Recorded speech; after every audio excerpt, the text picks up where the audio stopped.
I'm Brigitte Seim, and I am an assistant professor here at UNC in the Department of Public Policy, a fellow here at CORS, and also an adjunct professor in both global studies and political science.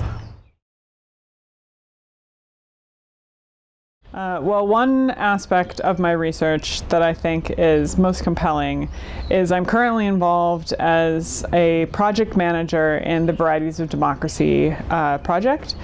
The Varieties of Democracy, or V-Dem project, produces a publicly available data set on over 300 different indicators about politics for every single country in the world going back to 1700.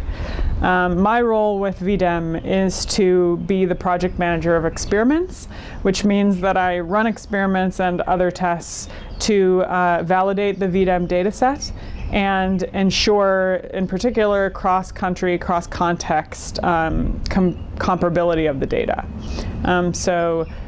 We implement various tools, including experiments, but other things as well, to ensure that when you look at the V-Dem data, you can compare countries to each other and over time. Another aspect of this work with V-Dem has turned into another publicly available data set. Together with 3 other project managers at V-Dem, we founded the Digital Society Project. The Digital Society Project uses the V-Dem infrastructure to collect data on online media freedom and the politicization of online media.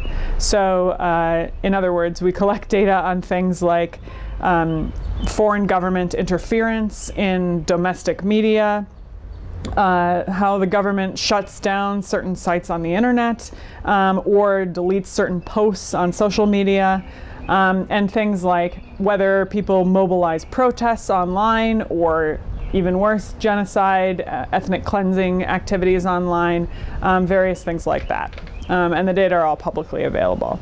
As part of both of those data projects now, we've been working with USAID to look at, to provide them with country reports that inform their work, to investigate certain research questions pertinent to their work, and assist them in using the V-Dem data and the DSP data by designing online tools for them, conducting trainings, etc.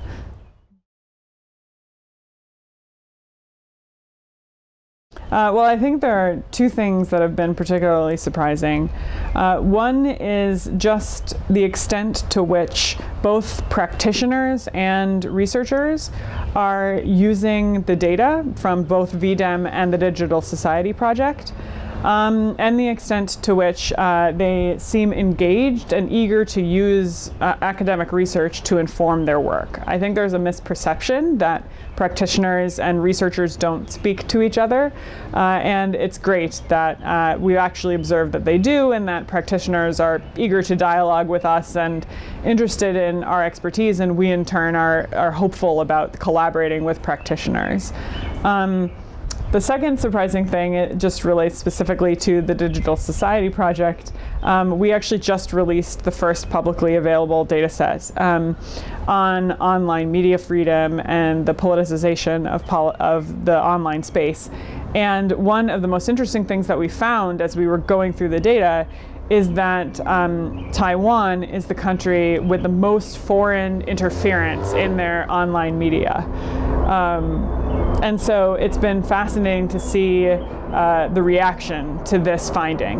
Everyone kind of knew that was the case, but this was the first time it was documented.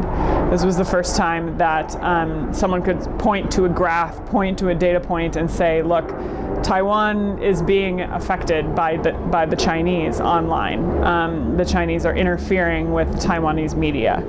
I think that was both a powerful thing to be able to show, and it was surprising in the sense that, people were very eager to sort of spread the word about this finding as a result of our data set going public.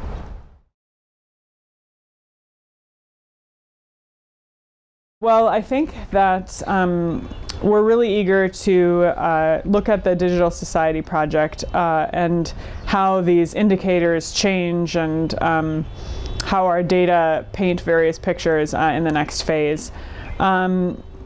We have 2 years of funding currently, so we had funding to collect the data this first year, and currently the data set goes back to the beginning of the internet, effectively 2000.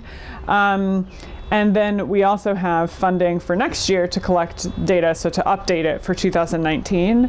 But we're eager to collect data for all of the years to come, as long as the internet is around, which it appears to stay. We're excited about that. And then the other thing is that as part of the Digital Society Project and our partnership with USAID, we are currently writing a research paper on how authoritarian regimes are engaging with the online space. We're looking at specifically whether authoritarian regimes are viewing the online space and the internet as a tool, something that they can use to suppress dissidents or to excite followers, or whether they're looking at it more as a threat, a place where people are mobilizing uprisings against them or spreading dangerous words about, organizing violence or taking down the government, that kind of thing. So I'm excited to see what the results are of that work.